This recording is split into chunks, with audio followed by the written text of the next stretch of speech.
These relationships that you think are so awesome, and you know why? And I'll fill you in a little. I'll fill you in, especially the teenagers in the audience and the young people in the audience who kind of just recently kind of shot an email and somebody emailed them back, and a little Facebook thing happened, and a little wink and a little hee there in the playground, even though it's a separate school. But in recess, you saw each other like hee and hee, like a little bit of that happened. Let me just fill you in a little.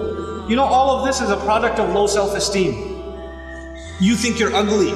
So if a guy thinks you're cute, you're like, really? I'm beautiful? You have low self-esteem. You think nobody's gonna like you, nobody's gonna want to marry you, and all of that stuff.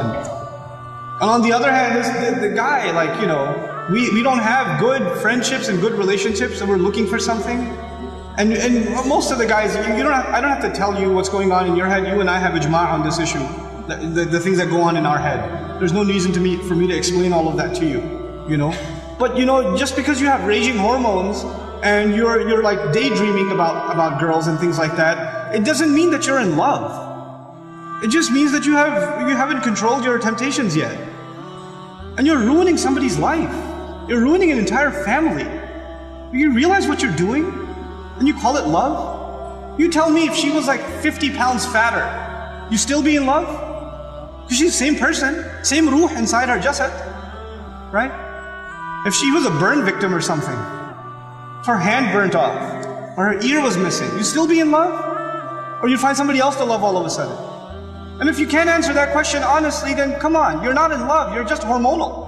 That's all you are, This is what we've done to relationships that are supposed to be beautiful. Marriage is supposed to be a beautiful relationship. It's supposed to be a lifelong relationship. But because you're watching all of these models on TV and stupid women that are just throwing themselves at men and all this stuff, and you've developed this delusional concept of what it means to have love in your life. Delusional concept. Our deen came to free the world from this nonsense. To free it. Because we have a more mature understanding of what it means to have love in your life. I'm not saying you shouldn't marry someone you like, you should. You should be attracted to your future spouse. All of those things are fine. But there's a decency that you have to exhibit before then. And if you're okay with talking to a girl like that, you should be okay with somebody talking to your sister. You're okay with that too? Not if you have any ounce of decency left inside you. If you do, then this is how we have to end these things. And if you've been in that kind of relationship, or you're in one of those relationships right now, nobody knows. Only Allah knows, and you know. But I'm saying, you're like, after today's lecture, I have decided I no longer want to be your friend. Don't even write that, because even then you're looking for a response. You're kidding yourself. And then you're checking, did she write back? Yes, we should no longer be friends. And then you'll write back, you're right, we really shouldn't be friends anymore. And then she'll write back, yeah, never again. And then you're still doing it. Just stop, just cut it off. Just cut it off. It's not good for you. It's okay to be attracted to a girl. Allah put that in you. You're not evil for finding a girl beautiful. It's not haram for you to feel that way. You have to control it though.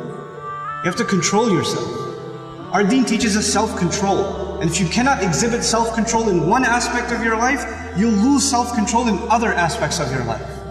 Same thing for you. Same thing for you. Control yourself. Control your giggle. Control your overly friendly demeanor in certain situations.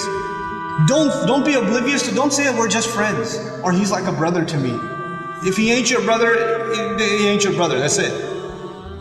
That's it. Either he's your brother, you share a mom, or he's not. And that's the end of it.